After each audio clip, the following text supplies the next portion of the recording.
for Landry Shamet last night, Wichita State. He was the 26th pick in the draft. He is now an NBA player for the Philadelphia 76ers, and he joins us now on the Boardwalk Honda Hotline.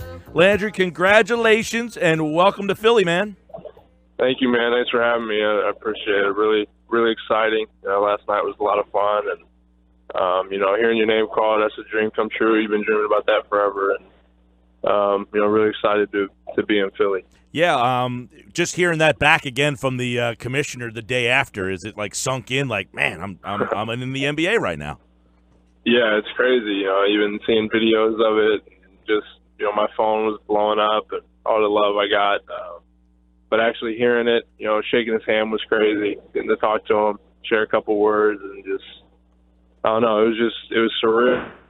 So, can you give us a little insight? For sure. Can you give us a little insight on, like, you're around pick like 23, 24, like is your phone starting to ring? Are teams starting to say, hey, sit tight, we're hoping you're there? Like, what happens, in like the 10 to 15 minutes before you get selected? Yeah, no, it's a lot of – so my agents, they did a great job. They were communicating with everybody. They were the ones handling the majority of the calls and stuff. Nobody called me directly, but they were calling my agents, talking with them, and they were sitting up with me and, kind of talking me through what was going on. But, yeah, you start kind of, sweating bullets a little bit. Heart starts pounding when you're getting closer to where you think you're going to go in your range. And, but my agents, they were great with, just, talking to me and handling all the phone call stuff. Were you sitting there when the phone rings, like, hey, who's that? Who you got on the phone? What area code is that, right?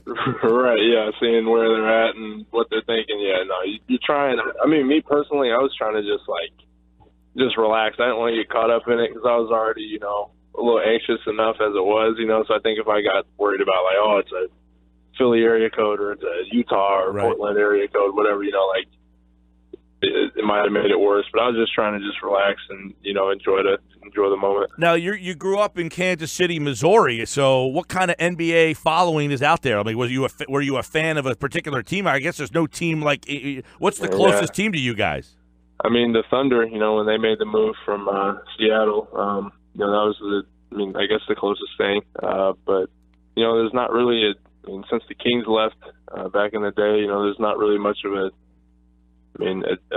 typical team in the NBA. It's not, like they have a team they follow, but it is a basketball city, with the Big 12 tournament that they have there. They get a ton of fan support. Obviously, the Sprint Center is a great arena. But yeah, there was no real team I grew up, watching or being a fan of. It was more just, good players, players I liked and idolized and wanted to play like. Landry Shamet with us out of KC Mo, by the way. There's a big difference between KCK and KC Mo, and I spent some time out there in the Midwest, Landry, so I know the difference between the two. Tell us a little bit about coming out of Wichita State, too, because the Valley is not necessarily that marquee league, but yet you made a name for yourself in your brief time there. Right, yeah. So the Valley, obviously not your typical high major, conference, but I think we did what we had to do and prove that we weren't just a Valley team. We were a good team and had good players. And then obviously this year was our first year out of the conference, made the move to the American, where you're playing, pros and good players every night. So the competition level went up, and it was different for sure, but it was still great. And I think just Wichita State in general, just that blue collar, play hard. Go prove yourself and know that you can play against anybody in the country. That was kind of our thing. And, regardless if you're in the Valley or not, I think that's what we hung our hat on and kind of proved we were a good team. Yeah, the American where you roughed up my Temple Owl. So, Landry, you mentioned that you maybe didn't follow a particular team, but who were some of the NBA players that you followed growing up? I was a huge Chris Paul fan, growing up. Derrick Rose, when he was in his MVP, years and in his prime, he was great. Just super exciting to watch. That's probably my favorite player to watch growing up. Was Derrick Rose. I was a LeBron fan too, so those are kind of the people I looked up to, and would watch videos of, and would watch on TV and play 2K with, those guys. So it was, that's kind of how it was with them. I'm sure you're tired of talking about your feet, but I will ask you this. Was there anything positive that came out of missing time? Was there anything that you could spin and say, like, look, nobody wants to miss time, but my time out gave me this perspective? Absolutely. I think that was a blessing in disguise for me. Obviously, it wasn't ideal because that was my freshman year. I was coming in to play with a really good team, and they had Ron and Fred, two guys, who are kind of solidifying themselves in the NBA right now. And having the opportunity to play with them and having it cut short sucked. But, I think, it did help me. I learned so much just from just sitting and watching, and that different perspective of, taking in information, not from playing, but from just observing and watching and, learning in that way. So it was a blessing in disguise, and who's to say, I'm in this situation without that happening. Sixers draft choice Landry Shamet's with us here. He was the 26th pick of the draft, and 6'5", point guard guy. You can score in today's game. Another thing that you do really well is shoot from beyond the arc. So do you anticipate that the Sixers, who have some pretty talented players on this roster, will find a role from you right from the get-go because of your ability kind of pick and roll and shoot that open three? Yeah, I think, obviously at the end of the day, that's going to be Coach Brown's decision. And, they're not going to promise me anything or whatever. That's going to be my job to go and, prove what I can be and the type of player that I am through, mini camp and summer league and training camp and the next couple of things that come. So, I think my biggest thing is I just want to come in and fill whatever role is needed of me. And, I think that being able to shoot the ball and stretch the floor, playing with a guy like Ben Simmons, who's going to be playmaking and initiating, and being really good in space, making plays for himself and others, I think that'll help, me being a point guard, but also knowing how to play without the ball, and being a perimeter threat and shooting the three like you said. Landry, did the Sixers discuss a role with you at all or discuss what their plans for you are? Yeah, Coach, that's kind of what Coach Brown was talking about as far as being a point guard, but knowing that I don't have to have the ball in my hands to be effective or be successful, and that, Ben Simmons obviously is going to be very ball dominant, making a lot of plays. He is, the point guard essentially. And,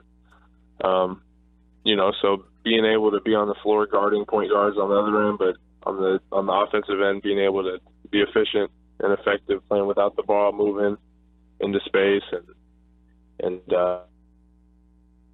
that way. Now, I saw Landry Shamet is with us, the Sixers' first-round draft pick. I know that Zaire Smith said that Brett Brown told him he reminded him of Kawhi Leonard. Did Brett mention any player that you remind him of? No, he didn't mention anybody in particular. That's high praise, for Zaire. He's a good player. I think he does have a terrific upside, so that's going to be exciting to get to play with him and grow with him. But, for me, he was just saying, I'm just a modern-day player. You got to be able to shoot the three-pointer, in today's game. And so, being able to do that, being able to play both positions, be able to guard both positions and fit the mold of playing hard, that blue-collar style basketball here in Philly. I think that's most of what he was saying. Didn't give me any player comparisons, though. Now, Landry, you guys played a pretty tough schedule. Cincinnati, Evans there, you saw through your college career, any of the I guess you guys played Oklahoma earlier, too, so you got to see Trae Young. So through your college career, is there some guys that stood out to you that when they got drafted, you're like, hey, yeah, I know why that guy's picked where he is? Right. Yeah, no, I think there were a couple guys. Trae, obviously, is a very polarizing player. He can, change the course of a game if he gets hot. And, did you have to defend him? Shots. I guarded him for a little bit. We threw different guys at him, started giving different looks, But, so, yeah, obviously, he's deserving of all his praise he's gotten. He was good. Actually, it's funny, Shake Milton, he had a career night against us when we played him, so he's a good player. He can fill it up. And, so, we run into a ton of good players this year. Jacob Evans at Cincinnati, Gary Clark at Cincinnati, he was really good. We were fortunate to play against some really good guys, and it helps your progression as a player. Well, Landry, 14.9 points, 3.5 rebounds, 5.5 assists, but really looking forward to see what kind of offensive game, because at the pro level, I mean, you guys all know, there's so many guys in the college game you look and say, but the pro game will help them. Do you think your game is more a pro game or a college game? I think it's going to be more of a pro game. I think at today's day and age, you got to be able to play multiple positions, and I was, essentially just a point guard at Wichita State. Yeah. I didn't have as many opportunities to play off the ball, and have guys like Ben Simmons playmaking for you. So, being able to play both, we didn't have a Ben Simmons at Wichita State, unfortunately. We didn't grab one of those, but. Well, if you're on the floor with Ben Simmons, as you probably are aware, I would be keeping my hands ready at all times. Right, exactly. You don't want to be one of those guys that end up with the ball bouncing off your face. Yeah, for sure. Well, Landry, Summer League, I guess, is next. Is that where what's next for you? Yes, sir. Yeah, Summer League. I'm gonna go home for a couple of days.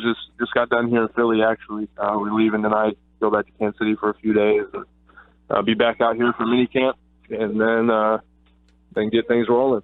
Very cool. Well, congratulations, and good luck in Philly, and hopefully we will catch up with you down the road, and good luck in the Summer League, pal. All right, my man. Thank you. Appreciate it.